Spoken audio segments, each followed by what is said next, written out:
I don't even know what to do. Are you going to interview me? Well, you're going to start it, so we're going to go from there. Super nervous. Figure out. Me too. Hey, everybody, Economic Ninja here. I hope you're doing great. I was going to say the not bad word, but it was the clean word, but it sounds too much like the bad word. We got to keep this clean for the censors. We're going to talk. David is a subscriber and part of the master course, a real estate course. If you want, there's a link down below. I don't know if it's ended by now or not. It depends on how many people sign up. But you can go check that out. You just sold a business, and you have come in. You've been building from business to business to business. I won't share numbers, but you've got yourself quite a nest egg. Yeah. Well, fair. Yeah. And you were asking me a ton of questions. Start from nothing. Yeah. So at that point, worked my way through a handful of businesses and just recently sold one. And I think we were talking earlier about asset allocation. Yeah, because they've already seen by now, they've probably already seen the video of you and me on the ski slope. So all day long, you were asking me questions after we filmed that. Sure. We thought we'd do this. So you come into a certain amount of money and there's always asset allocation, legs of a stool, whatever you want to call it. And I remember I was asking you about how would you split it? Let's say 4, 5, 6 ways. Yeah. Right? So one of the things I brought up was I asked you what kind of investments you had, right? We don't want to talk numbers, but let's just talk types. You've obviously got cash. You've got precious metals. Yep. You got some crypto. Yep. All right. Real estate. You have real estate, yes. And you have some really interesting real estate. You're holding on, you're dealing with a triple net lease. So someone's renting your land from you. Yeah. You're sold the business, kept the land, triple net lease, carry, Which absolutely. I love. Remember, I want you to become your own bank, and a bunch of YouTubers think that's really cool. Be your own bank, buy Bitcoin. That's actually not what a bank does. Banks don't sit on money. Banks take money and loan it out, okay? So he has set up a really neat deal where you sold the business. You want this to be a successful business because this is your tenant now, right? Not because they're paying you on your property, and you're able to get, they pay the taxes, all that stuff, insurance. You're getting compounded, front-loaded compounded interest through a mortgage. That is incredible. That also carries a different tax burden as well. It's a less tax burden. Yep, absolutely. So one of the things we were talking about was when he's like, hey, where'd you put this money? I said, well, I'd have to know numbers. Now we're going to talk about private numbers or anything like that. But how full are your baskets? You're still, let's say you've got 5 different baskets. We already talked about precious metals, real estate, crypto, and cash. So there's 4 baskets right there. They should be pretty darn equal, right? We talked about your debt. It's pretty darn non-existent. Yeah. Right? Yeah. He's done very well for himself. Still, as a restaurateur, on the weekends would go, has a welding side gig. Right? No, my welding was my first side gig. I'm a welding contractor first. That's right. And then you became a restaurateur. Then a restaurateur. You built a very successful restaurant. Yeah. You made killer money. And then you sold it, built it up and sold it. And you told me something interesting. He said it was a 5-year plan.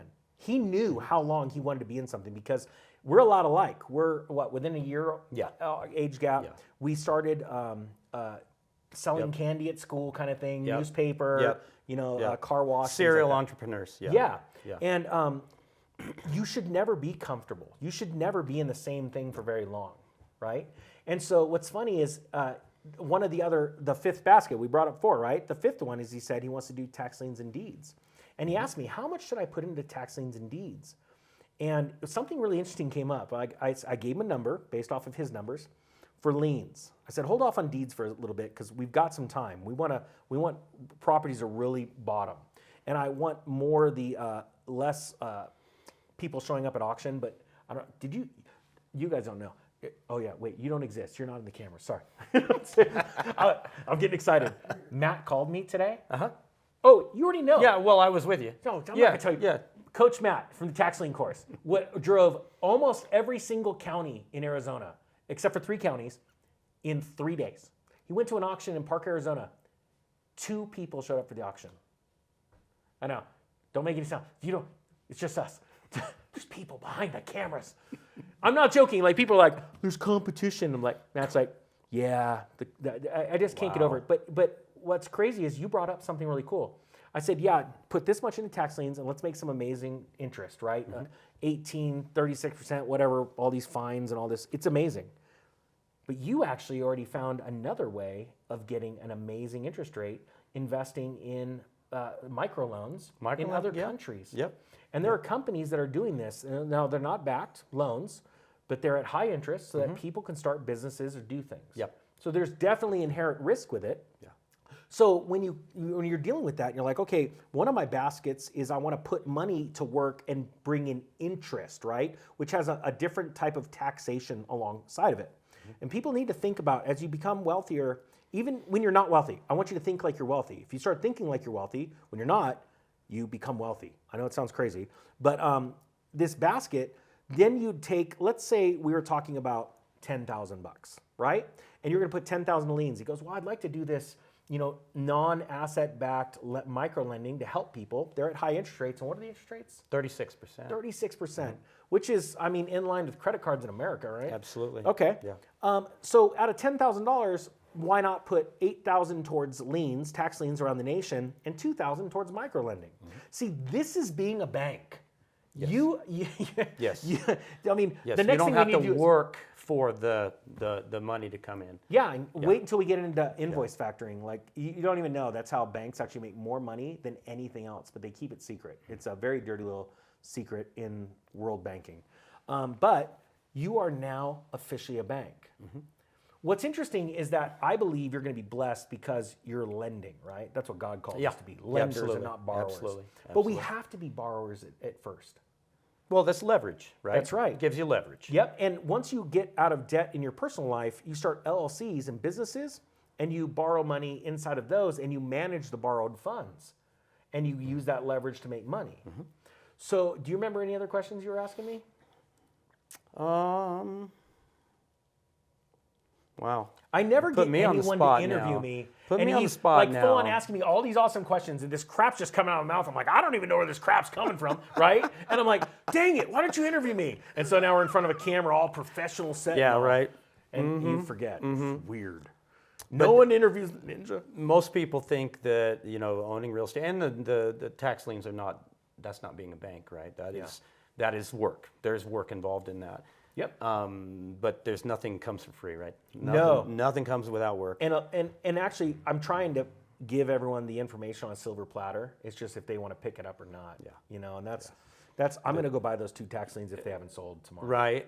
We literally went to the entire master group, and we said, hey, look, we can't tell you to buy these, but these are pretty sweet. And if they're still for sale tomorrow, and I've let like 5 days go by, I'm buying them, and then we're going to school at the next group meeting. And that's what it is. If you guys want to ask me questions, this is the way we do it. Once a month, everyone asks me questions. Sometimes they're not about real estate.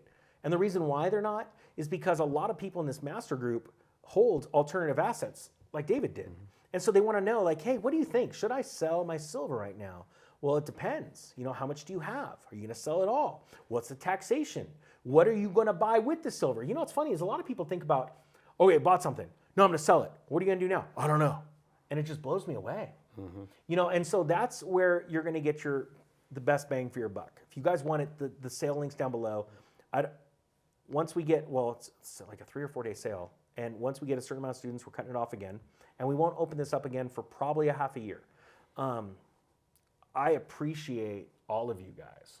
Like, you have opened my eyes because your questions, and you've challenged me coming from, you came into the master group going, yeah, I got real estate, but my real estate's tied to a business, and I'm in the middle of escrow. And you would call me, every once in a while, because we've known each other since I had like 60,000 subs. Yeah. He literally flew to where San Antonio. Yeah, on a whim. Yeah. Because I was like, yeah, I'm going to be in San Antonio tomorrow. He flew to San Antonio and walked around the streets until he found me. That was wild. And then we just hung out all day. That day before I was cool. You don't get nothing unless you take a chance. And number one, do something. Yeah. Don't. You sit around and you wait, and before you know, 5 years is gone, 10 years is gone. So procrastination is your enemy.